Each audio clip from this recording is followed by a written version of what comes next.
It's, it's somebody in, it's somebody. Hello, good people.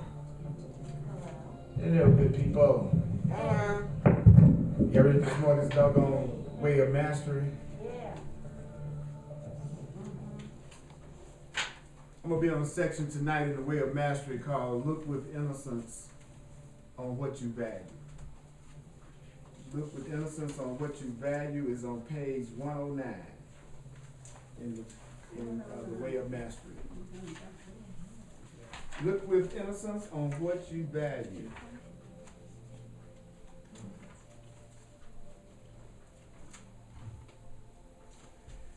So I'm gonna jump into it with you. He says, where then have you drawn the line? Where have you said, I will allow neutrality in all events in this sphere, but not to that sphere? In other words, the Course in Miracles says everything in the world is neutral. Everything in the world is neutral. That we give everything all the meaning that it has. It's neutral, and then we give it the meaning that it has for us. Agreed? Mm-hmm. We're the one that's giving it the meaning. Okay. So he says, but then we have the tendency to pick and choose what we're going to feel neutral about and then what we're going to be upset about. He says, if my friends divorce and separate, well, okay, I'll see that as neutral. But if my spouse leaves me, that's not neutral. If my friend's father leaves $3 million to his children, well, that's fine. That's a neutral event. But if my father leaves his $3 million to charity and leaves me out of the picture, this is not a neutral event. If the streams in a country on the other side of the world from where I am become polluted because the consciousness of a community allowed a factory to be built without safeguards, well, it's on the other side of the world. It's a neutral event. But if they built it in my backyard, it is no longer neutral. It's always wise to look lovingly to see where you have drawn the line. That means for you to see what you will look upon as neutral and what you cling to as being filled with meaning and value that is unquestionable. For there you will find what requires forgiveness within you. We have shared with you that mastery is a state of fearlessness. When you place a value upon something and then become adamant that that value exists in the event, or that value exists in the object outside of you, you have secured your place in fear. And fearlessness is as far from you as the east is from the west.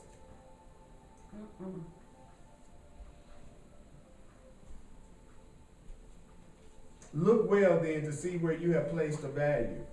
Look well to see where you have placed a value and insisted that value be unshakable. How many times in each of your days do you say, oh boy, if my dog ever died, I would not be able to take it. That would just be the end of me. Or if the banks collapse, oh God, I wouldn't be able to take that. Be careful what you decree. Look to see where you are emotionally enmeshed with the value you have placed upon anything or anyone. Any relationship whatsoever, whether it be the relationship with your spouse, the relationship with your body, or the relationship with your cat, or the relationship with your dog, or the relationship with your bank account, or the relationship with your government, look at all of your relationships. For you have made all of your relationships what your relationships are. Where can freedom be experienced except within a consciousness that has learned how to transcend the contraction of fear? And fear is the result of your attachment to the values you have placed upon the events you experience, which are made up of events, persons, places, and things. All of these are actually just events. So fear is the result of my attachment to the values that I've placed upon everything. Fear is the result of my attachment to the value I've placed upon everything. Fear is my attachment to the value that I placed upon everything. So right now, if you are feeling any fear or any lack of peace or any upset about anything, remind yourself that the fear and the upset that you are experiencing is the result of your attachment to the values you have placed upon that situation. My upset is coming from the value I'm placing on this situation. My upset is coming from the value that I'm placing on this person. My upset is coming from the value that I'm placing on this situation. My fear is coming from the value that I'm placing on that. The fear that I feel and the anger that I feel and the upset that I feel is coming from the value that I put on whatever that situation or circumstance is. Okay. But every way of a relationship comes to you perfectly neutral. Every situation is totally neutral. You decree it by naming it and defining it. So when one comes to you in anger and you react, recognize that you first decided that they are angry and you have brought forth with it all the associations you've ever decided to value concerning what anger means. And in that very moment, you hold the power to witness this field of energy circulating through the body and the mind and the speech of another, and to see it as a dance of energy, a mystery arising from some unseen source and web of relationships. So anger is a dance of energy. Anger is an energy dance. And when I'm mad, I'm having an energy dance. I'm having an energy dance with the person that I'm angry at. I'm having an energy dance with the person that I'm angry at. I'm looking at a mystery that's arising from some unseen source and web of relationships. My anger is coming from the value and the meaning that I'm giving to it. Any questions about any of this?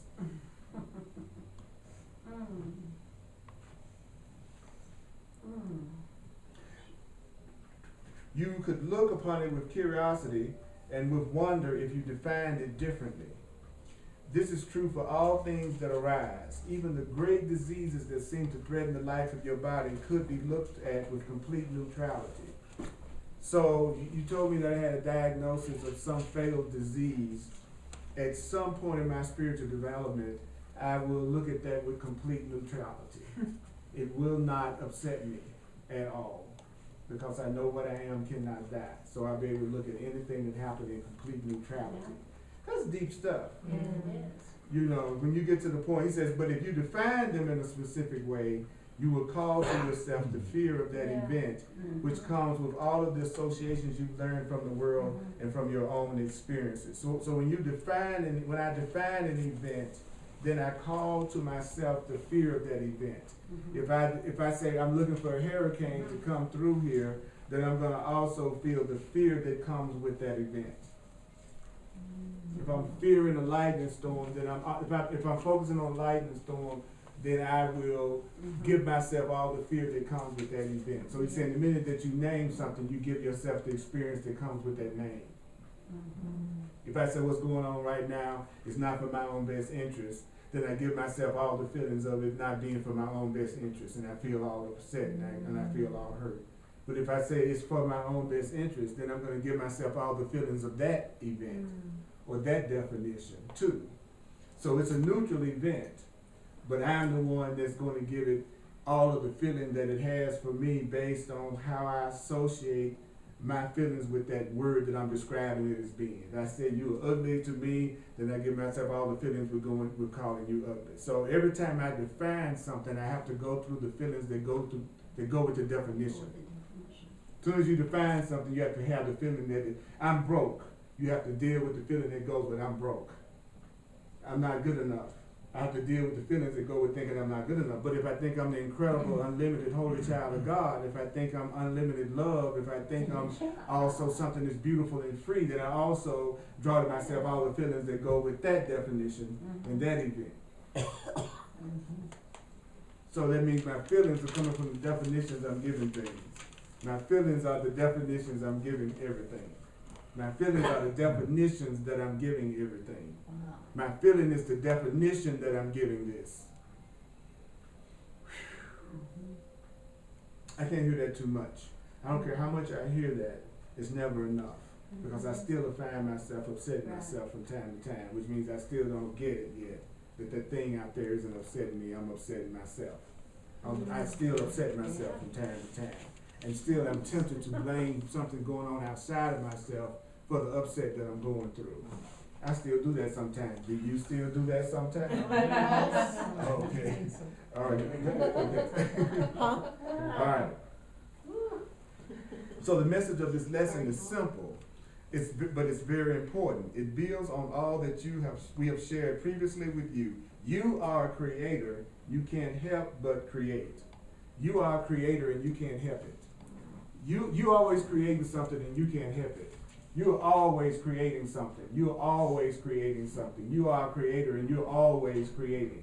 You're sitting up here right now, and I'm sitting up here right now. It looks like we're sitting and standing up in here, but we're creating. You're always creating. You can't help it.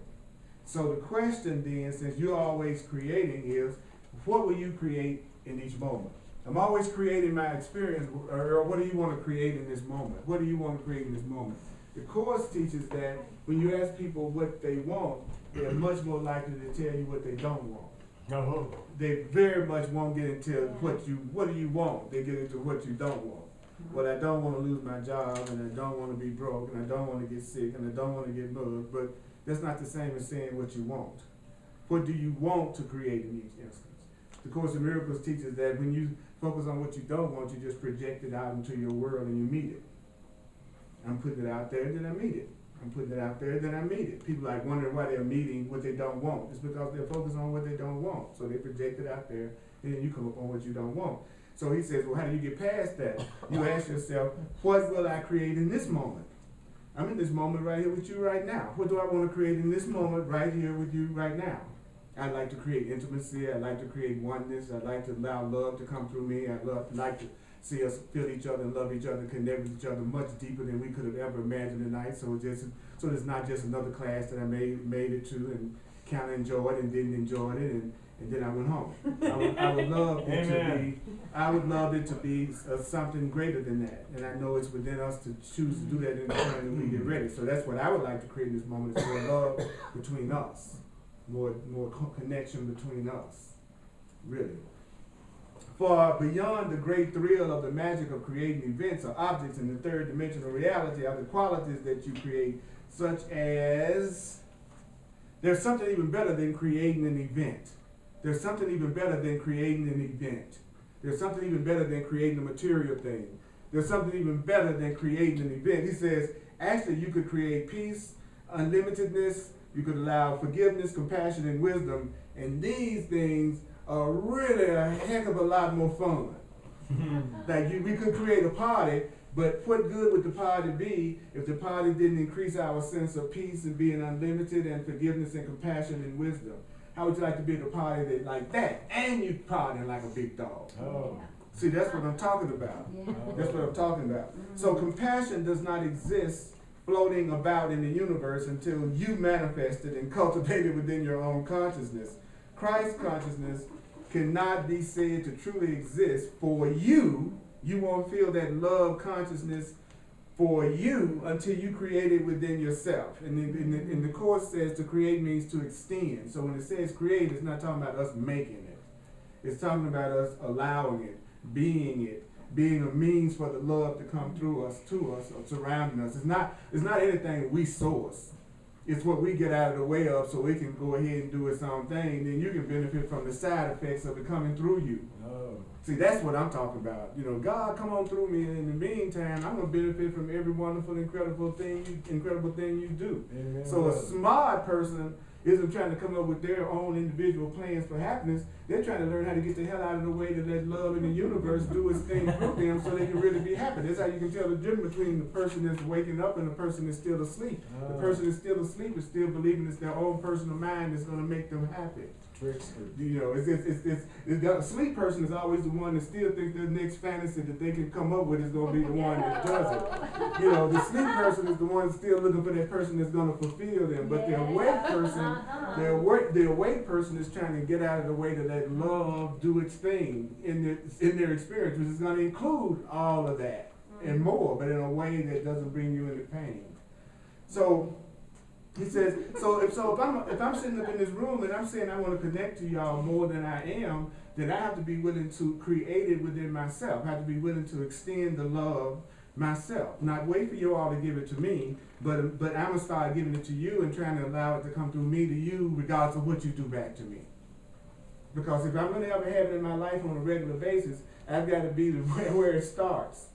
And I used to wait for everybody else to do it. You know, then when y'all do it, then I'm feeling good. I'm feeling like I'm worthwhile and I'm valuable because I got you to do it.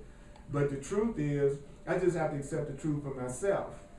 And that's all that's being required of me, is for me to accept it for myself. Nobody else has to accept it for me. I can accept it for myself. And since it's the truth, everybody else is going to come to that conclusion, decision at some point in their own time and space anyway. We're destined to all treat ourselves better than we do.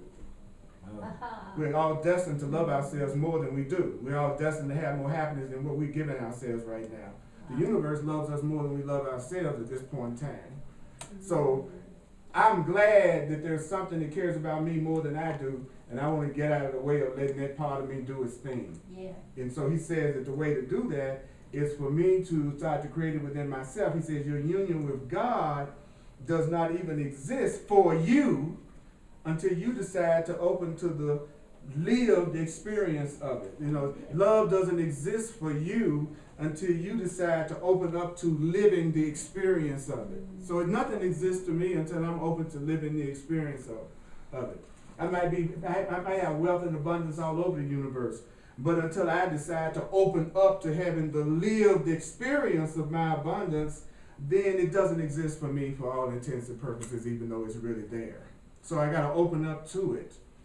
He says, much as a food you've never tasted might as well not exist for you until you journey to that country, purchase it, and place it in the body, or in your day and age, go to your grocery store and find the gourmet international section. Nothing can be said to exist for you until you have tasted the lived experience of it. See, nothing that I say in this class means anything to anybody until they start to live the experience of something they're reading in the book. You know, none of this stuff is true until you start to have some experience of it. And so we're being told that, so when you hear talk about enlightenment, when you hear talk about union with God, when you hear talk about unconditional love, stop nodding your head thinking you know what these things are. Okay? So when you hear talk about enlightenment, when you hear talk about being one with God, he says, when you hear talk about unconditional love, he says, stop nodding your head like you understand and know what any of these things are. That's cold-blooded. He says, turn your attention within. That's the truth. I need to stop lying and acting like I really know what unconditional love is. I really know what it feels like to be completely joined with God. I really know what enlightenment is. He said, no, you don't. Stop nodding your head, Earl. You don't have the slightest idea what any of those things really are. He says, so what should you do? He says, well, why don't you turn within? Do you abide in a lived experience of these things? In other words, is that what you're experiencing right now? Unconditional love, unconditional joy, unconditional abundance, total bliss. He says, is that everybody here, is that what you're experiencing right now? Everybody got that to the unbelievable level right now? He says, immediately you'll know the answer. Well, I did have a good time Saturday night. You know, I pick and choose it. You know, say, oh, but I did. You know, Memorial Day was out of sight. You know, and so what he's saying to me is that it's not until that becomes constant in my experience that I really have any idea what it really is. And as long as it's not constant, I don't have any idea what it is. So I don't know what love is yet because I haven't experienced constant love no matter what. I don't know what abundance is yet because I haven't experienced constant abundance no matter what. So he said anything that you're not experiencing constantly is something you don't really know how what it is yet. Because when you do, you'll be having it all the time. So love that I have sometime ain't love. Woo! So what am I doing? Am I going to get mad about this and that means nobody loves me? No, what I'm going to do is continue to be open to removing the blocks to having it be constant. Amen. That's what I'm going to do. I'm going to use my relationship to help me remove the blocks to let it be constant. That's why they're there, so we can get rid of the block. Yeah, okay. All right? And then depending on who it is, then you do something different with them in the physical body. You don't do the same thing with everybody in the physical body, but the truth teaches you give everybody in the physical body the same purpose. Your purpose and my purpose is for us to reawaken to who we really are. That's my purpose, everybody in here. But what I do with you individually in terms of behavior, then that's from person to person, situation, moment to moment. But my purpose should be the same with everybody. which is for some form of awakening to happen between us together. And then we can still say, let's go to the movie, let's go hiking, whatever we do. There's no sacrifice. No sacrifice. So he says, if your answer no, I hear talk about enlightenment. I get little glimpses, but I don't really know what enlightenment is because I'm not feeling it completely in my lived experience. He says, right away you will know that there must be something that you have valued other than enlightenment, that you are insisting remains in place in your consciousness. I'll say it again. If you feel like you're not experiencing what you really say you want to experience, which is light enlightenment, then you're valuing something other than your awakening, and that's why you're not feeling good. There's something there in this moment. There's something more important to you than your relationship to God and your relationship to waking up. And I call it whatever it is I'm upset about right now. You know, if I'm upset about you, then I'm valuing you more than the enlightenment and the peace that I say I want to experience. And there's something I want to insist on remaining in my consciousness because I'm not willing to make my peace more important than what I'm going through with you. Does that make sense? You know what I'm saying? Absolutely. Yeah. If I'm upset, it's because I'm valuing something more than my peace. It's something else that means more to me than my peace. And I'm insisting that it remain in place because I don't want to get off my story. I don't want to get off my position. And just admit to myself that right now I'm valuing something more than my own enlightenment. That's our choice. And it's our choice. But that's what's so cool about all this, is that we're just hearing over and over again it's our choice to the point that we want to barf. So that at some particular point in time, we're going to hear it so much that we go, oh, I'm creating it. I'm going to allow something else now. That means I can choose something else now. That's how you can tell when somebody gets it. Yeah. Because whatever it is they're upset about, they know how to change it in an instant because it's just another choice that they know they can make. And it's neutral. It's just as neutral to be materially wealthy as to be materially poor. Neither one of them are more spiritual than the other. You know, there is no place in the Bugs Bunny cartoon is anything in there other than a cartoon. You know what I'm saying? So anything we choose in the world is exactly the same. And it's just we're the ones that's giving it meaning. So it's telling us right here that every time I'm upset, I'm valuing something more than my own enlightenment. I'm valuing something. He says, and what you should do is try to search it out and find out what it is that you're valuing more than your peace, and then decide whether or not you still want it. Now this has got me upset. Okay, now let me take a look at it and see, do I still really want it? What is this that's upset me? Where do I find it? And then I need to decide if I still want it, because obviously I'm valuing this more than my peace. I'm valuing this more than my own enlightenment. So what do I want it for? What's it for? And so it says, we would perceive there are many in your world that like to walk around as if they are in a state of peace with smiles upon their faces. He says, perhaps these people even carry the Holy Bible in their hand or some other such text, like A Course in Miracles and The Way of Mastery. And they wear some religious icon around their body so as to create the appearance that they are someone who is really at peace. But inwardly, they're not at peace. When they turn on their television and they watch how the logger has felled yet another tree, inwardly they respond by calling that person ignorant or stupid or limited. So the person who's feeling like they're like all about ecology, but they are condemning and judging the logger, he's saying they're just as unconscious as anybody else. That's just as much. Exactly. Still making judgments. So there's no difference. He says, in that moment, they have spoken to the universe the truth that they are choosing to live, which is, I am not one who wants to know what peace is. I am not one interested in forgiveness. I am not one interested in wisdom. I am interested in judgment and the high that I feel in my body through the act of judging another as being less than myself. Whoa! Woo. Yeah. So when I'm really upset and I'm going off and I'm mad at somebody and I want to hold on to it, he says what I'm really saying to myself is I'm not one who wants to know what peace is. I'm not interested in forgiveness. I'm not interested in wisdom. I'll tell you what I'm interested in. I'm interested in judgment and the high that I feel in my body when I can make a person seem like they're less than I am. Praise I'm the looking at the high that I get from judging somebody to make myself feel better than them. I never thought about that as a high, like a drug or something. I'm gonna go get a hit of making myself feel better than you. I'm gonna judge you so I can feel a little bit better right now because I was feeling real down. And so if I can make you the problem, then I can have that feeling of I'm, a little bit higher than I was a minute ago. There you go. And he calls this a high that I'm getting. That's a trickster. That's a trip. Yeah, that's great. That's your trickster. That's it. Any questions, any comments, any thoughts? Oh, dude, I could go on all night, but I'm gonna respect you, man. Thank you, brother. But very welcome to hear your thoughts also.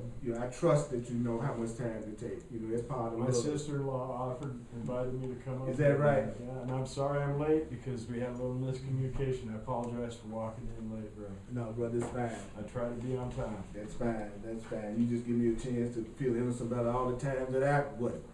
I'm the same. I'm a human being. In my whole life. What's your name? I make mistakes. What's your name? My name's Craig. Yeah, Craig. Yeah.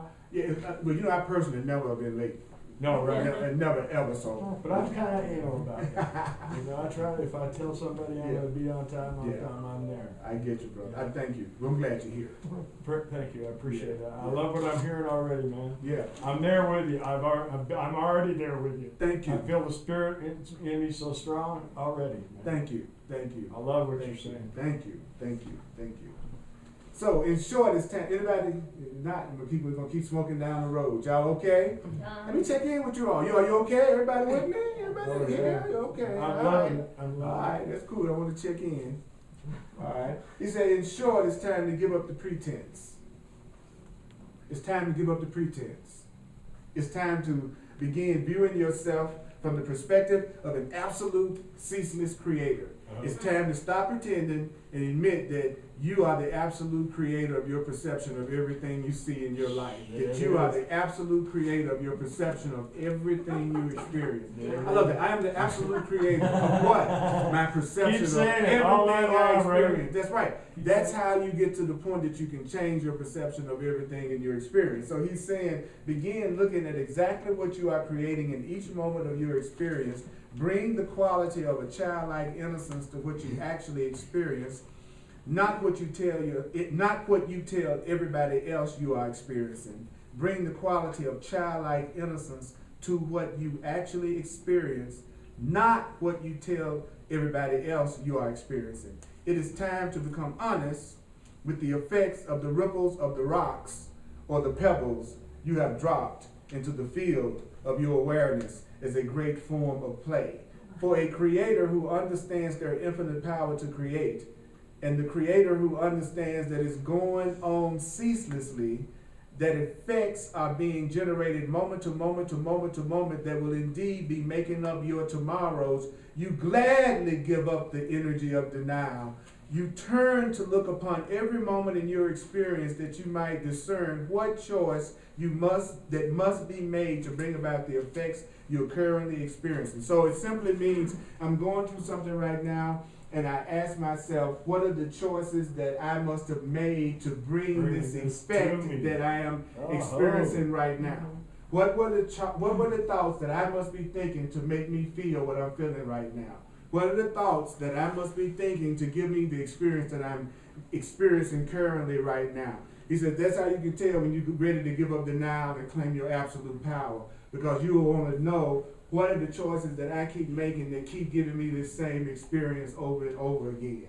So when a bill comes and your body shakes and you go into contraction and you worry because you're not, you worry because there are not enough golden coins in the checkbook to pay for it, the creator stops, looks upon all that is being experienced in the field of the body, in the emotional body, and at the thoughts being held in your mind. So when you're worried and you're upset about anything, you stop.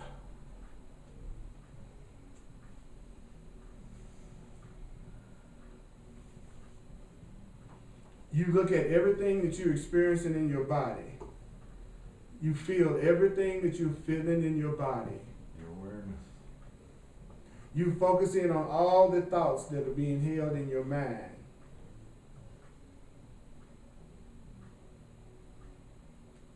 Begin to notice how you're viewing everything around you and the world around you. And then just begin to wonder, what thought must I have dropped into the pool of my mind to create the effect of no money?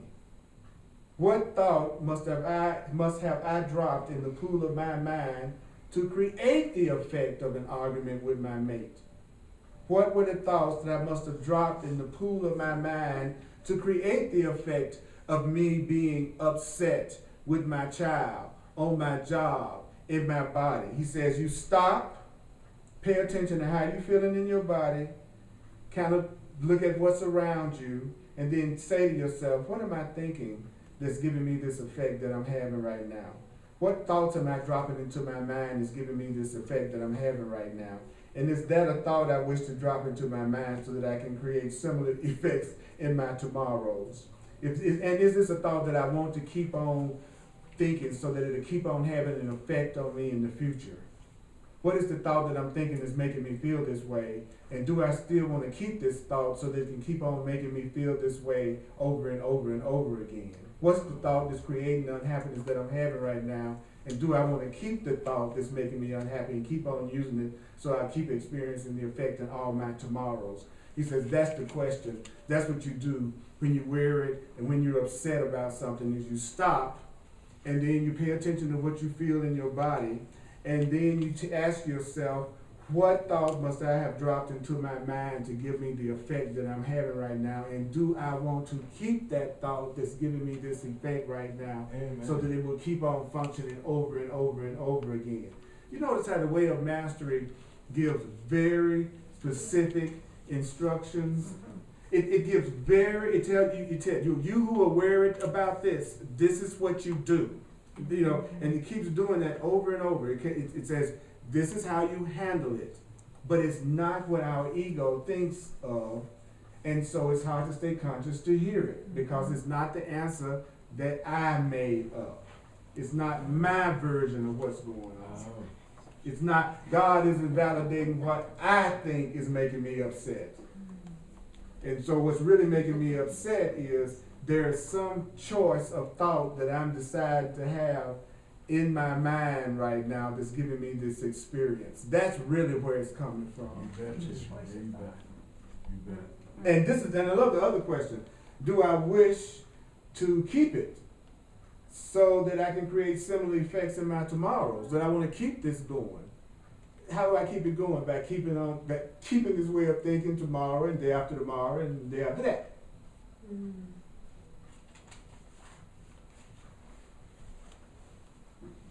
Yes. Can I ask you a question? Sure. Are you reading from your own crib notes, or are you reading from the book? I'm reading from this book, The Way of Mastery. That's when you showed me, right? Yeah. But I'm reading it on my iPad. But that's what I'm reading. My elders have been teaching me the same thing for years. But you know what's so cool? But you know what? And I know there are no coincidences. Mm-hmm. I was at their house yesterday for Memorial Day, and she says, she knows me. I'm a spiritual man. Mm-hmm. I'm a sun dancer. I don't know if you know anything about Native American ways. Okay. But I knew I had to be here tonight, and I misconnected with her in the Springs. And I busted my butt to get here tonight because I knew this was not a coincidence. That I was supposed to be here right now. Yeah, you were. I am. You are. I feel it. Yeah. And I love what you're saying. Yeah. I love what you're saying, man. I'm just shivering. I'm so full of spirit right now. I'm just shaking, dude. I love that. I love that. That's what I want. I want to be so filled with spirit that it just makes me shake and let even more of it in. And that's what he's saying. This is the doorway of wisdom. Do not create unconsciously.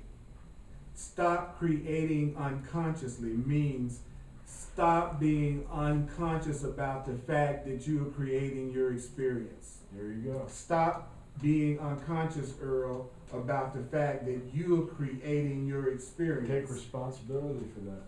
do not create unconsciously and then just walk away, but learn ceaselessly from your creation. I created it, and I'm going to learn as much as I can from the things that I'm unconsciously creating in my own life right now. The life that I'm living right now, for the most part, is my unconscious creation, and I want to see as much, I want to learn as much as I can possibly learn from the creation that I'm creating. He says that's what you should be saying about your life, is I want to learn as much as I can from my unconscious creation. I'm creating this, and I want every blessing that's possible that I can give and receive out of the life that I'm creating right now, just the way it is right now. And then I'm used to always being about, I got to change my life in order for me to be happy.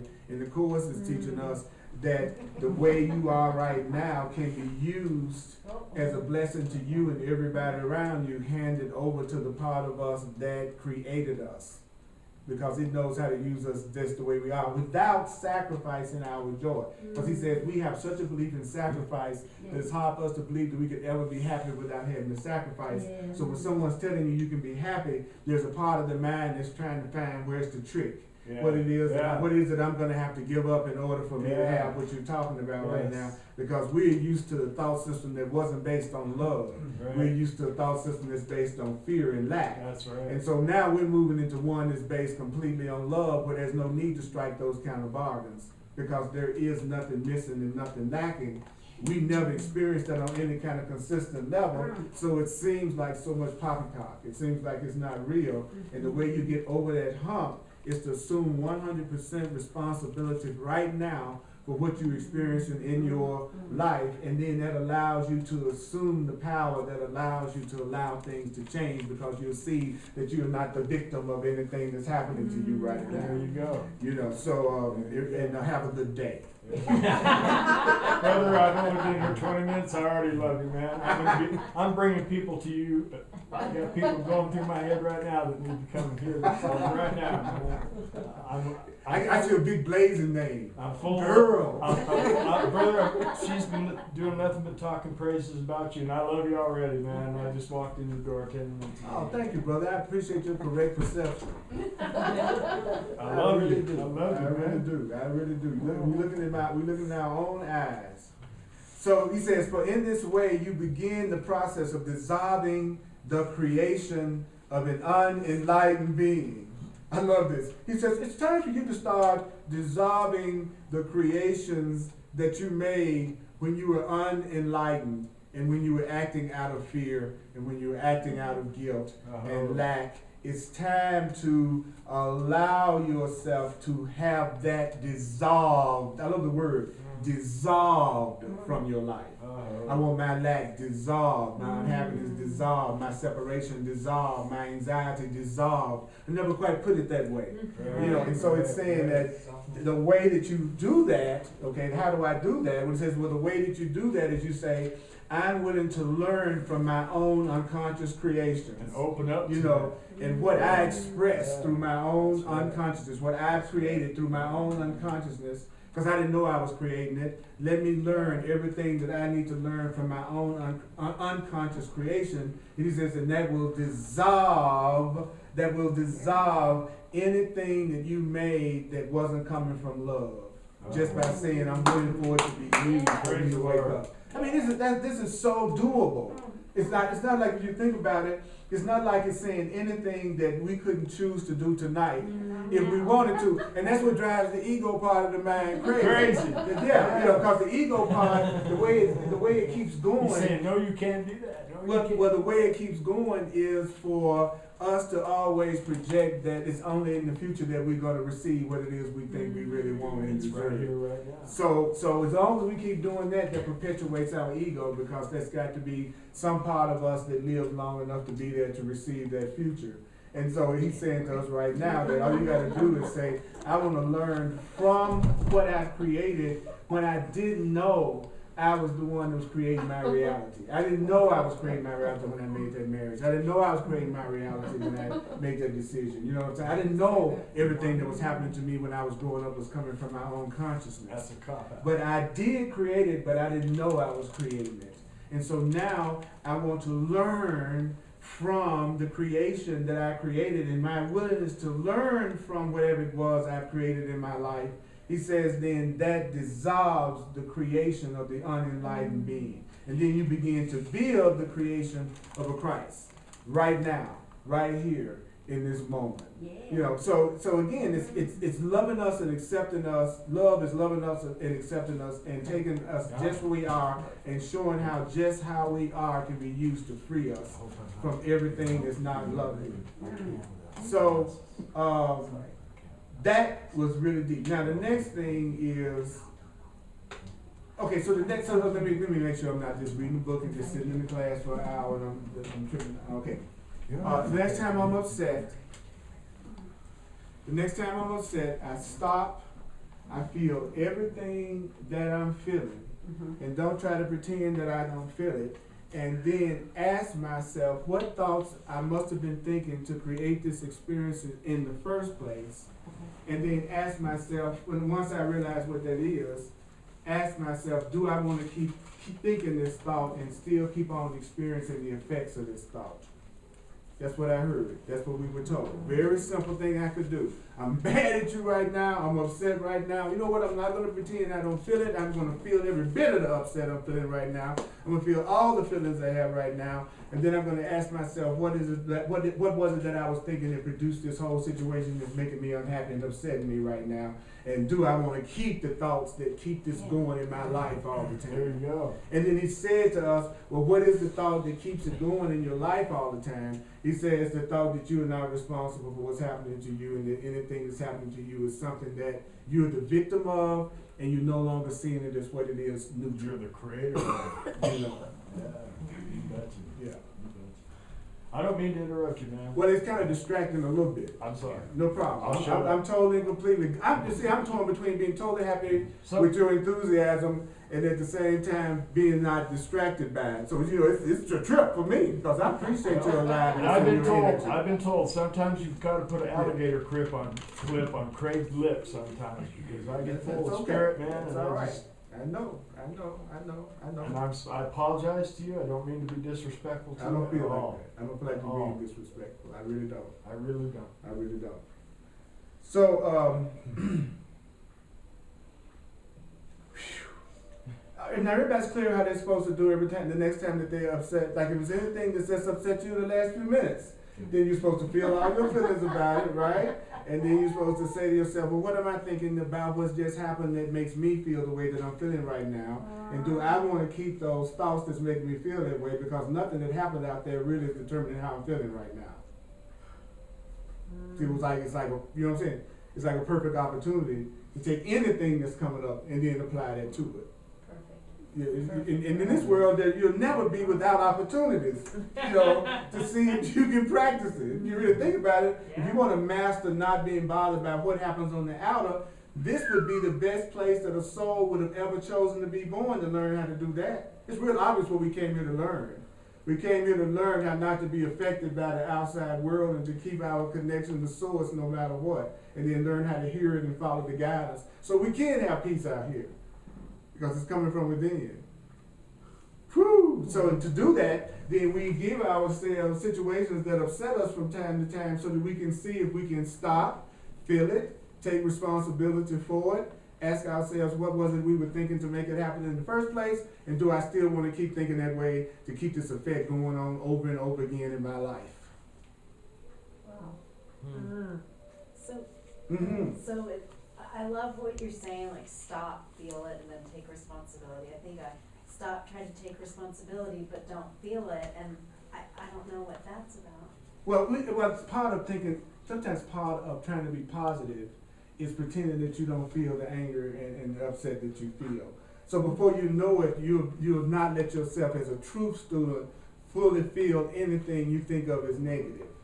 Because we kind of program that you don't want to think anything negative, you know what I'm saying? So the minute I start feeling any kind of negativity, then I'm going to deny that I'm angry. I'm going to say I love you when maybe on the inside I'm feeling anything but that, because a good true person would say I love you. So what all the things we're being asked to do now is just it's okay to be honest with yourself. It's okay to say, you know, the truth is I hate their friggin' guts. You know, that's how I really, really feel about this person. I Right. really feel hate for them right now. So, what am I thinking that is giving me this effect of hating their friggin' guts?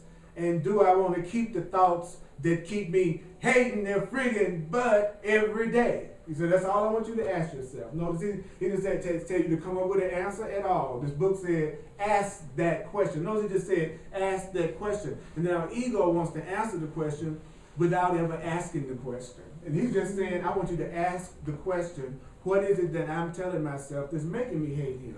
And do I want to keep that? You know, what are the thoughts I'm thinking that's keeping me broke if I think I don't have money? What is the thought that I'm giving myself that's keeping me from being successful in my life, however I think I want to be? He says, that's what you do. And then you ask yourself, well, do I want to keep on having this thought? And then it goes even further and say, well, I'm going to tell you what the thought is that's making you hate. You're not knowing that you're the one that's creating it and you're the one that's responsible for every single thing that you're experiencing. It says that's why you're mad. You feel powerless. You don't know that you have a choice and you can create something else for yourself. You think you're a victim of the thing that's happening to you right now. That's what the problem is. That's why you're really mad. Even though you might say it's because he came home late for dinner. It's really that feeling of powerlessness that you feel in that moment. What if, like, back to the tree example, Mm-hmm. Say there's this beautiful tree, it Mhm. provides shade and everything, and someone cuts it down. And you're not angry at the person for cutting it down, but you're sad for the loss of the pretty tree and the Right. shade it provided. Right. So, is it, I'm just not. Okay, don't, here's the answer that's coming to me about that. It's still a neutral event. It's still you deciding that you really like it. You valued it? Yeah, that you valued it and that you like the shade that you got from it and all of that. That's still the meaning you're giving to the tree, just like the other guy gave the meaning that it would make really good toothpicks. Right. So it still was a neutral event, but each one of you gave the meaning that it had. You chose to give it a meaning that said, I'm real grateful for the tree. That felt loss. Yeah, that you feel the loss. And as long as you're willing to admit that you're the one that's giving yourself that feeling, and that it's actually not coming from the tree. It's really coming from the way you're looking at the tree. And that's the point he's trying to get us to get, is that we are constantly creating a world that's based on the meanings that we're giving to everything. That's helpful. And so if we want to experience a different world, we have to be willing to get different meanings about what's going on and start to let go of the meanings that we were given from the world when we grew up. Like, you really get to a point on the spiritual path that you know that in order for you to really be happy, you're going to have to say, maybe my mom and my dad and society and what the world taught me was not really the way it really is. Amen. That what I was taught was not the truth. Amen. Because most people want to try to hang on to the old belief and also get the new belief and try to put new wine in old wine skins, as Jesus said. You know what I'm saying? And we think we can pull that off, and we can't. We're going to have to totally let go of the old way of looking at things and to embrace the new one. We keep wanting to mix them together because there's some of the old ways I really like, and then there's some of the new ways, quite frankly, I'm afraid of. There you So go. I'm still in between right now. And so he says we're going to start having experiences that are more and more in line with the joy you experience from following the truth. And then that's going to get us to make more and more choices in line with what the truth is, to the point we won't be invested in the part that gives us any pain at all, because we'll be experiencing something so much better we can't even miss it. It's like if you had $5 and I told you I would give you $100 for that $5. I bet you would spend 1 second missing the $5. Only if you gave me $5 and I gave you one back would you miss the $5. So the only reason why you're still missing past relationships is that you're not giving yourself one that you enjoy right now. So it seems like the other one was so good because it's like you gave $5 and you got $1 back. But Spirit is saying that I don't care how good it is for you, I can make it better than you can possibly imagine, to the point that you won't miss nothing that you think you would miss here. Because what you're experiencing is so much better. So it won't be no sacrifice at all. It'll just be, I'm so grateful. That's what we'll be saying. But he says, but if we try to give ourselves to give then that's when we get frustrated because we don't even know how to love ourselves. Like I said, unconditionally yet. You don't even think high enough of yourself to even think of something good enough for what you deserve. Like the Course in Miracles says, you can't come up with a thought of yourself that's greater than the thought God has of you. The greatest gift you try to give yourself will be small compared to what the universe wants to give you. So if you really want to be happy, you want to kind of really say, I'm willing to be overruled, and whatever it is I think that would make me happy, I'm willing to have that or something greater, even something better, even something more satisfying. This is okay for me to have this, and it's also great for me to have something better. And I'm going to work on a state of mind where I don't give my peace up whether it happens or whether it doesn't happen. Because that's the easiest way to make something manifest is when you would be okay if it didn't. So if you want something and you can go, it sure would be nice to have that, but if it didn't happen, I'm still going to be okay, then you really increase the possibility more than anything you could do to assure that it could happen or that it would probably happen. But it's the attachment to the outcome that blocks you being able to have it, because the attachment is a form of fear, and fear is a form of doubt, and anything you fear, the Course says, you don't really want. So if you're afraid of it, you're really telling the universe, don't give it to me, don't give it to me, don't give it to me, don't give it to me. So when a person asks for a relationship, but they're terrified of one, a person asking for abundance, but they're judging everybody with what they think of as abundance as money, well, they're telling the universe, don't give it to me, don't give it to me, don't give it to me. I'm judging the people that have it, I'm judging the people that don't have it, I'm afraid about it, I don't want it. So we're really being blessed when we are not given the thing that we are afraid of. And that's what happens all the time. So it says the only thing that you see really is what you love, because what you fear you cannot see. It says what you fear you can't see. And I went, wait a minute, but I see all of you. But he says, then you must love them, because you can't see what you fear. So if I fear wealth, I don't see it, but I see the poverty that I love. If I fear companionship, then I don't see it, but I see all of the loneliness that I love. Because the truth is, I'm seeing it because I love it at some level, and I feel safe in it for some reason. And so I'm really going for what makes me feel safe, more so than what I say I want. So when people go, well, where is that abundance that you're promising me? It will be there as soon as you're not afraid of it. Because if you're afraid of it, you don't really want something that frightens you. Right. Nobody really wants something that's scaring the hell out of them. They want what makes them feel safe and secure and loved. Everybody does. If they say they don't, they're lying. They're just out of touch with who they really are. Everybody wants love. Everybody wants love. Everybody wants love. The worst murderer on the planet is doing it from some distorted sense of this is what's going to make me safe. This is what's going to make me safe. That's why they do it. They're still trying to do the same thing we are. They're trying to feel safe because they don't know that they are. They don't know that they are loved. So it's really deep. So what do I do if I'm lacking something? I say to myself, what is it that I must have been thinking to give me the effect that I'm feeling right now? And do I still want to continue to think it so that I'll go through it tomorrow and tomorrow and tomorrow and tomorrow and tomorrow? Woo! I need this so bad. I need this so bad. And I'm so thankful that I got sense enough to give this to myself and hopefully give it to others who would like it too. So the next section is called The Power of Your Thoughts.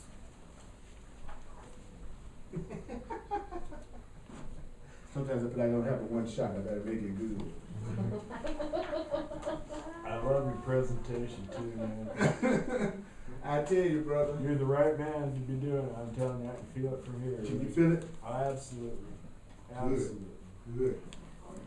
I'm going to pass this around so in case you haven't had a chance to put yourself on the contact list. I'll give this to you. Has anybody heard a mind-blowing statement? Yeah. Pretty. Well, I can't pull one off the top of my head, but I've heard a lot of them. Anybody think of any one particular specific, thing? I'd have to give it some thought, but I know when I've been out in that Sundance circle and praying really, really hard, they put me out there in my wheelchair one time after I had a really bad accident, and my elder gave me an eagle feather and they danced for me in that one round, That was the first time I was able to get out of my wheelchair by myself. Awesome. And I felt that so powerful. But I had faith. That was it. That I could do it. And I believed in myself and concocted with the Creator that I could do that. Thank you. Thank you. Anybody? When you say you can't see what you're afraid of, Mm-hmm. and you start looking within Mm-hmm. about what you're creating, Mm-hmm. do you think it's possible to just do that on your own? To figure that out? No. Or do you need some kind of help? But that's what the Holy Spirit is. The Holy Spirit is your own internal guide that's with you to help you learn and remember who you really are. And then it also works through the people and situations and circumstances in your life to remind you who you really are. So from a course perspective, in this way of master, all the true books, is that we can't do it alone. That we're actually in the fearful world that we perceive because it's a bunch of people that's all thinking that they're on their own and they do it all alone and they're kind of looking out just for themselves or what the course calls special ones. So rather than making sure that all of us eat, I'm just really concerned about if the people that are special to me eat. And someone who's truly awakened would want everybody on the planet to be happy and everybody on the planet to be safe. And they would do and they would do their part. And they would know they were doing their part because they would love whatever it was they were doing. So when I said do your part, I don't mean that everybody's supposed to go to some third world country and they live with the natives. Your way of helping them is going to be the path of heart that you follow that represents what you think of as the service that you want to give or that you want to render.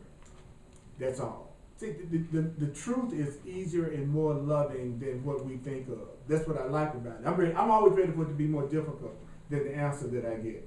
See, I'm getting ready to hear I got to go to Cambodia. And then the course it said, no, I just want you to remember to be happy right now and that you're responsible for everything that you're experiencing right now and you want to get in touch with the thoughts that's making you feel this way and you want to ask yourself if you really still want to keep that thought. And that everything that's happening to you is a neutral event and you're the one that's giving it all the meaning that it has for you, so nobody's upsetting you, it's just you upsetting yourself. He said, that's what I want you to get. If you get that, everything in your life is going to work in a way that'll blow your friggin' mind, is what we're being told. So, the power of your thoughts. Never believe that your thoughts are neutral. Don't ever believe that you have a neutral thought. Don't ever believe that you have a neutral thought. Don't ever believe that you have a neutral thought. Don't ever believe that you have a neutral thought. It didn't bother me one way or another. Bang! That's a lie. Right? There's no such thing as you having a neutral reaction to anything. That's what it's saying. There's no such thing as something didn't bother me one way or another. There's no such animal as that. He says, I said earlier that events are neutral, but your thoughts aren't. Events are neutral, but your thoughts aren't. Your thoughts are imbued with the power of creations. Your thoughts don't create neutrally. Your thoughts don't create neutrally. That is, every thought, check this out, every thought reverberates a quality of vibration that spreads out in front of you. Every thought creates a quality of vibration that spreads out from you and touches every shore of manifested physical reality, and then it comes back to you. And that is what you experience as the positive or negative events in your life. They're just your thoughts reverberating outward, touching the shores of physical reality, and coming back to you, giving you an experience that you call positive or you call negative. Now, it's very true, please listen carefully to this, that at any moment as you go along in your experience, as you experience the reverberation, as you experience the coming back of the ripples you have sent out, in that very moment, you are not a victim of what you have created just because it came back to you. You are not a victim of what you created just because it came back to you. Because in each such moment, you remain as perfectly free as you were when you first dropped the pebble into the pond that even created the ripple in the first place. In other words, you are free to choose how you will experience the effect of what you sent out coming back to you. You are free to choose how you're going to experience what you created. Wow. You are free to choose how you're going to experience what you sent out that's coming back to you. So you're never even a victim of things you created. I like it. See, that whole idea that, oh, okay, I'm going through this, I created it. And he's saying, no, you're still choosing how you're experiencing what you created. You're choosing how you experience what you created. So therefore, you're not even the victim of your own thoughts that you know that you liked or didn't like when it came back to you. You still can choose how you're going to experience the results of your own thinking and feeling. Whoa! He says, so if you experience it with unconditional freedom, if you experience what comes back with unconditional acceptance, if you experience what comes back with unconditional love, forgiveness, neutrality, and innocence, you will diffuse the effects of the ripple upon the pool of your consciousness. So what the heck did that mean? If I send out something and it comes back to me, if I can experience it with unconditional acceptance and neutrality and innocence, then it will diffuse the whole thing and I won't feel a negative result of it. Because I'm choosing to not fight it, I'm owning it, I created it, I'm not resisting it, I'm going to make a new choice than I made when I chose this. And when you can do that, he says it neutralizes and dissolves that so-called negative thing that you thought was coming back to you because you sent out a thought that was a vibration that wasn't really loving. And so, because people say, well, how can I deal with my karma? You just don't be there when it comes back because you're on a whole nother level of consciousness than you were when you sent it out. So when it comes back, you're like going, oh, I can choose whether or not I want to see myself that way or not. Even though I did send that thought out that I wasn't good enough, it's coming back now, but I'm conscious enough now to go, you know what? That's not true for me. I really do deserve to be loved. So if you're conscious, you diffuse the effect of your own negative thoughts when they come back to you. Because you won't agree with them. You won't see yourself the way you used to see yourself when it comes back. I'm stupid. I sent it out to the universe, right? It ripples back to me. You're stupid. But I've been studying since I sent it out. And so now it's coming back and I'm going, oh, that's just my own call for love. That's really not really how I feel about myself anymore. I want another way of looking at that. That's not really true. I really do deserve love. So you should be on a level of consciousness where you diffuse the results of your own thoughts when they come back to you. It's deep, isn't it? Yeah. Yes. This is deep, man. Yes. And even Yes. karma, man. This is deep. I don't mean to interrupt you. Even karma's being a victim, man. Even believing that karma's coming back to you, you're blaming yourself for How you see it when it's, that's what he's saying, when it shows up. When you claim your power is how you decide to see it when it shows up. And you can decide to see it in a way that dissolves. That's bad karma coming back to me. Well, Then that's you're still beating yourself That's up. still a perception. That's what I'm saying. That's But right. you have a choice That's to right. choose whether or not you're going to use that perception or you're going to use another perception. And that is what diffuses it, is you're conscious enough that when it comes back, you can give it unconditional acceptance, forgiveness, innocence, neutrality. This was just what I created when I was thinking that way, and I'm choosing not to think that way now. So that's the way you get beyond what you sent out coming back to you so that it won't create any kind of pain for you. That's how you do it. That's how you do it. So, oh yeah, okay. Now, when you diffuse the effects of the ripple upon the pool of your consciousness, and then in that moment you become instantly free to begin creating in a new way the ripples that you will experience in the future. When I don't fight it and I admit that it was just my own creation coming back to me, I'm instantly free to begin creating a new ripple. I'm instantly free to start creating a new way, because I'm not spending all my time debating whether or not I created it or not, or who's to blame, and whose fault is it, like most sleep people do. What I'm doing is midnight, sent out a thought, it came back to me. I'm choosing to look at it in such a way that I don't hurt myself with it anymore. And now I'm going to replace it with a whole new thought that's going to be about what I really want based on where I am right now.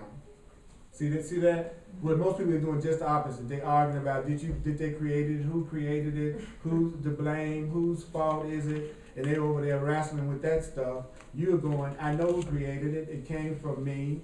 The reaction that I'm having to it right now is the one I'm deciding to have, and I'm deciding to accept responsibility that I created this right now, and now I'm gonna focus on the new way and what it is I really want, and what I really want to experience right now instead of this. Amen. He said, that's how you do it.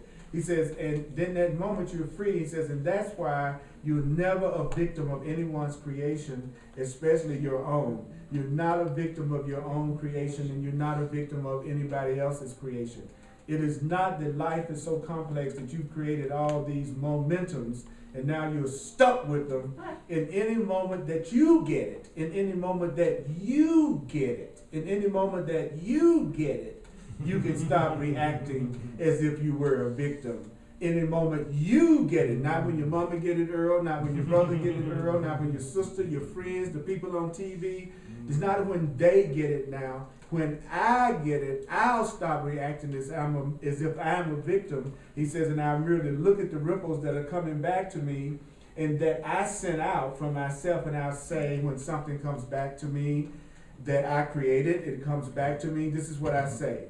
This is coming to my field of experience as an awesome mystery. This situation, this feeling, this circumstance has come into my field of experience as an awesome mystery. This means I am an awesomely powerful being. I am an awesomely powerful being. I am an awesome, check this out. This has come into my field of experience as an awesome mystery. This means that I am an awesomely powerful being. Therefore, I will look lovingly upon this ripple, right? Even if I want to ripple my boss's head off, but you know, that's a different kind of meaning for ripple. But this is coming to my field of experience as check this out, as an awesome mystery. We think we know what's going on a lot of times when we're most upset. That's when we actually say, I'm upset with you. It's not no mystery why I'm upset with you. You know why I'm upset with you. And then this book is telling us that you're supposed to say, this is coming to my field of experience as an awesome mystery. You get in a non-judgmental position when you say it's a mystery. When you say it's a mystery, that means you're in a non-judgmental position. So it says, this means I'm a powerful, awesomely powerful being. Therefore, I will look lovingly upon this ripple. Yes, I know what? It needs to play itself out. But as this situation plays itself out, I'm going to be wise enough to see the transparency of it, to see the lack of effect that it really has, that this situation doesn't change who I am. It doesn't add anything to my life. It doesn't take anything away from my life. This is merely an experience called life passing through the field of my awareness. I'm watching life pass through the field of my awareness. If I look lovingly upon life, if I embrace life, I can transmute life and therefore already be engaged in the process of creating a whole different kind of vibrational ripple that will create my tomorrows. That's a mouthful. If I look lovingly upon it, I love it. I can embrace it and transmute it if I look lovingly upon it. But I really love when he said, it doesn't change who I am, whatever this is that's happening right now. It doesn't change. It doesn't add anything to my life. It's not taking anything away from my life. I'm just having the experience of life passing through the field of my awareness. You're getting very specific things to change whatever is coming at us that's creating any kind of fear. It's like I'm walking away here tonight with, oh, I got very specific things I can do now when any situation has upset me, and it might just work because it's not anything I've ever been taught. And there's nothing I've ever seen anybody else do. Have you ever seen anybody that was upset stop and say something like this to themselves? Right. So we don't really know if it really works. Oh yes. Based on the people around us and what we've seen in general. But it keeps saying, when you get it, when you get it. So it's just telling me, Earl, guess what? Nobody else has to say this but you. You are having this experience, so you say, this is coming to my field of experience as an awesome mystery. This means I am an awesomely powerful being. Therefore, I'm going to look lovingly upon this ripple. Yes, I know it needs to play itself out, but as it plays itself out, I'm going to be wise enough to see the transparency of it. I'm going to see the lack of effect that it really is having. It doesn't change who I am. This doesn't add anything to my life. It doesn't take anything away from my life. It's merely an experience called life passing through the field of my awareness. And if I look upon it lovingly, that means if I embrace this situation, if I can transmute it, I can embrace the life, I can transmute it, I can therefore already be engaged in the process of creating a whole different kind of vibrational ripple that will create my tomorrows. I want to extend a whole new vibrational ripple to create my week. I want whole new vibrational ripples to make my week, to create my tomorrows. He said this means that while the power of your thoughts is not neutral, the events called the effects of those thoughts can neither be neutral or can either be neutral or not neutral depending on how you use the very primary power of awareness. We are seeking to share with you how infinitely free you are. I'm trying to make you aware of how free you are. I'm trying to make you aware of how free you are. I am trying to make you aware that you are free. I'm just trying to make you aware that you are free. You are free. There are many in your world that teach this illusory doctrine of what is called karma, that what you send out now, you must experience sooner or later. And how you experience it is directly related to the quality of the ripple you send out. This is not true. Oh. That would make you a victim. Oh. If you are made in the image of God, and I assure you that you are not a victim of the world you see. You cannot in reality be victimized by anyone. You can't be victimized by anything. You can't be victimized at any time because your reality is that you are made in the image of God. Oh. If you could truly be victimized, it would mean that God creates unlike herself. Yeah. Does a salmon come from an oak tree? Does a nebula come out of the womb of a woman? Does a raspberry grow on the grocery store shelf? No. Like begets like. Therefore, why would you ever believe that God, who is but love and unlimited creativity and power, how could you ever believe that God could ever beget something that is small, that is little, that is powerless? It doesn't happen. God cannot be victimized, so therefore God's creation remains victimless.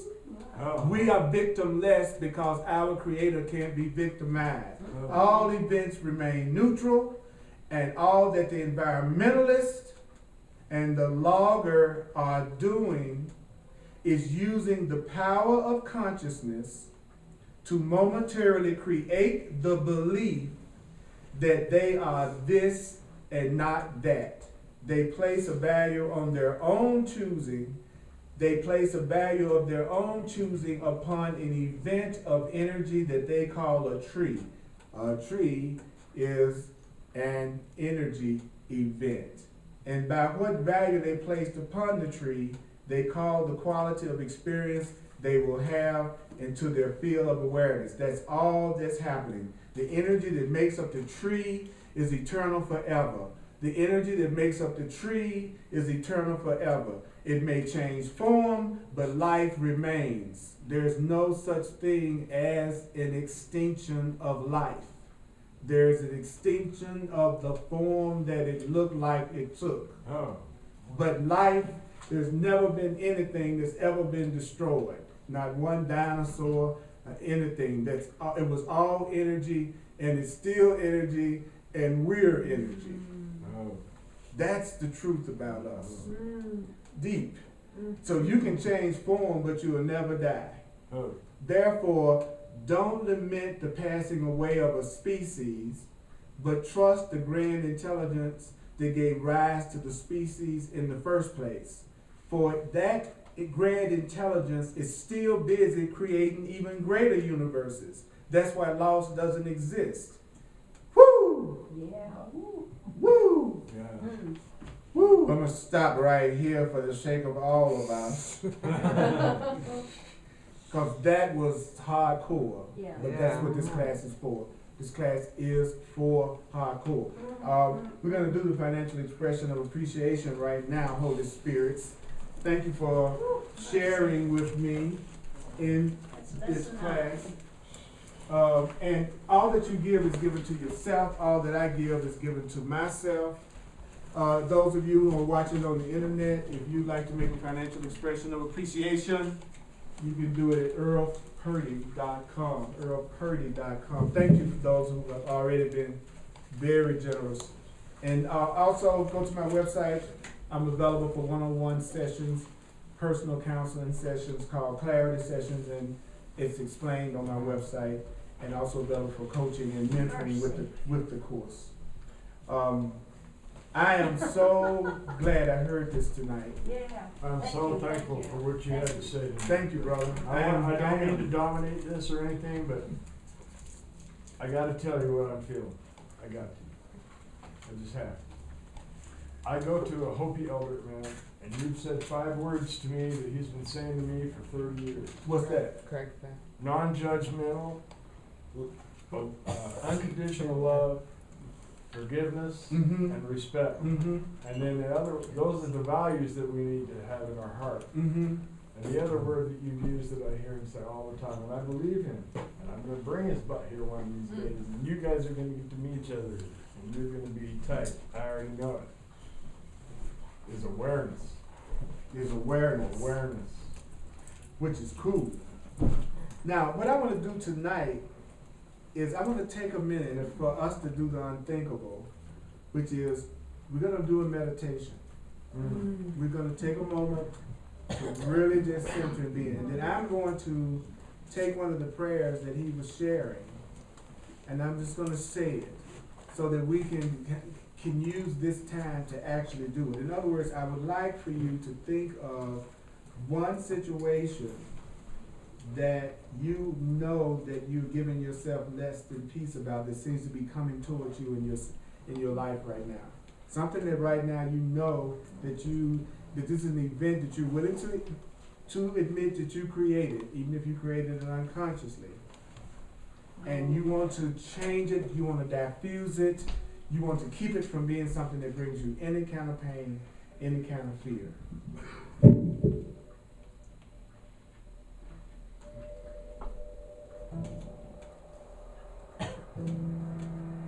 This is coming to the field of my experience. This is coming to the field of my experience. This is coming to the field of my experience. I'll say it for you, just be with it. This is coming to the field of your experience. This has come into the field of your experience as an awesome mystery. This is an awesome mystery. This experience has come into my life as an awesome mystery. This experience I'm going through right now is an awesome mystery. This means that I am an awesomely powerful being.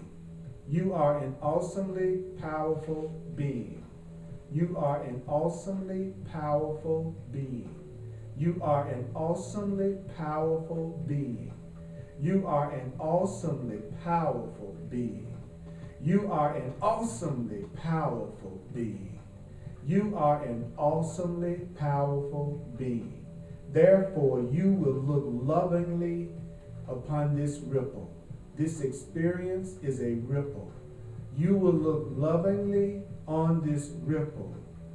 Yes, I know it needs to play itself out. Let it play itself out. Let it play itself out. Let it play itself out. And as this situation plays itself out, as this feeling plays itself out, you're going to be wise enough to see through it. You're going to be wise enough to see through the transparency of it. You're going to be wise enough to see the lack of effect that it really has.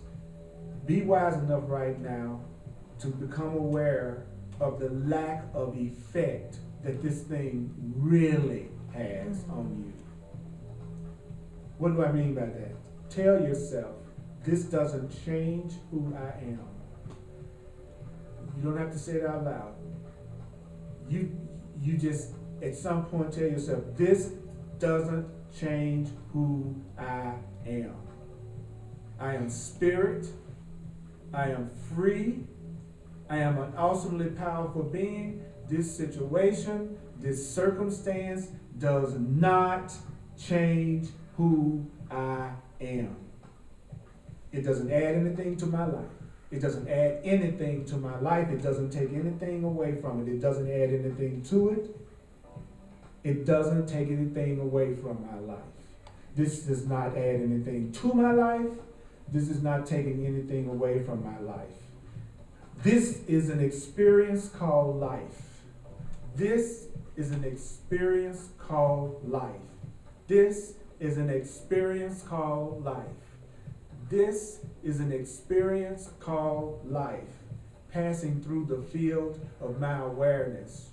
This is life passing through my awareness. This experience is life passing through my awareness.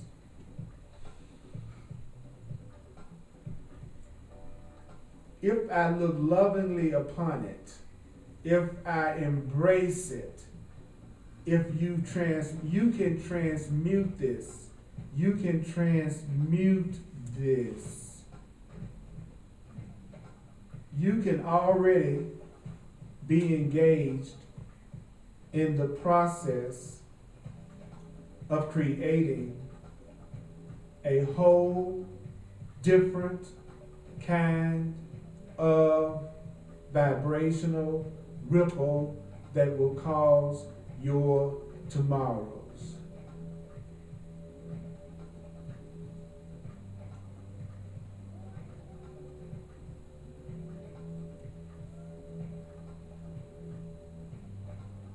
When you feel upset, stop. Feel the feeling in your body.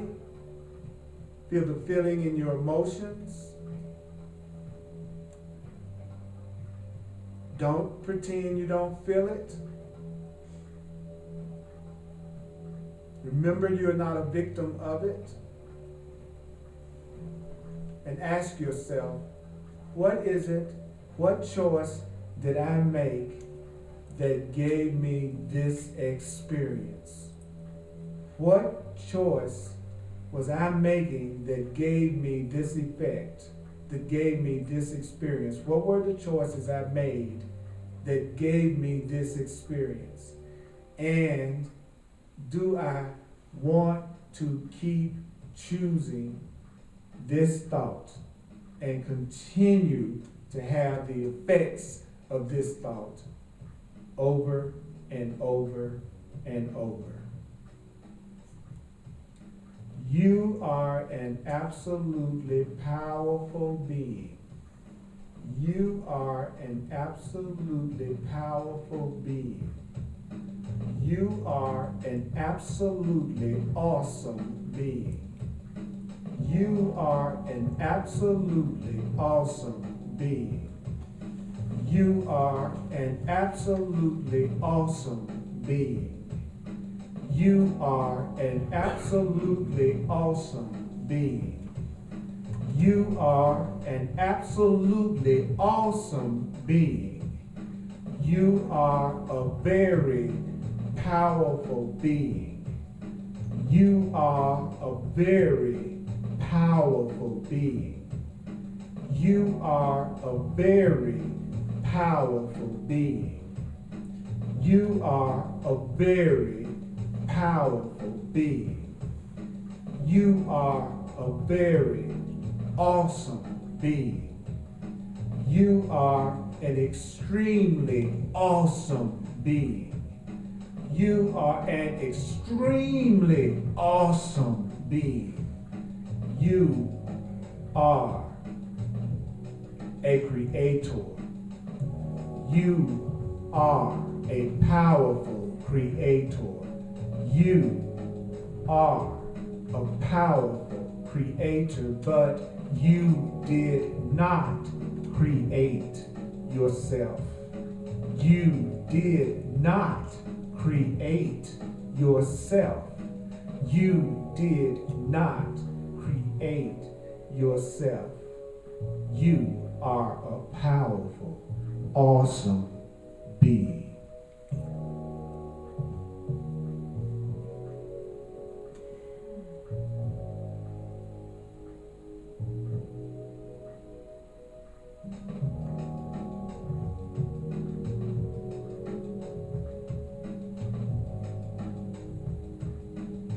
There's no such thing as karma. You are not the victim of your past. You have no neutral thoughts. You can choose how you want to experience everything that is created. Ask that it be used for forgiveness. Ask that it be used for unlimited freedom. Ask that it be used for unconditional love, and you will see the situation diffused and dissolved.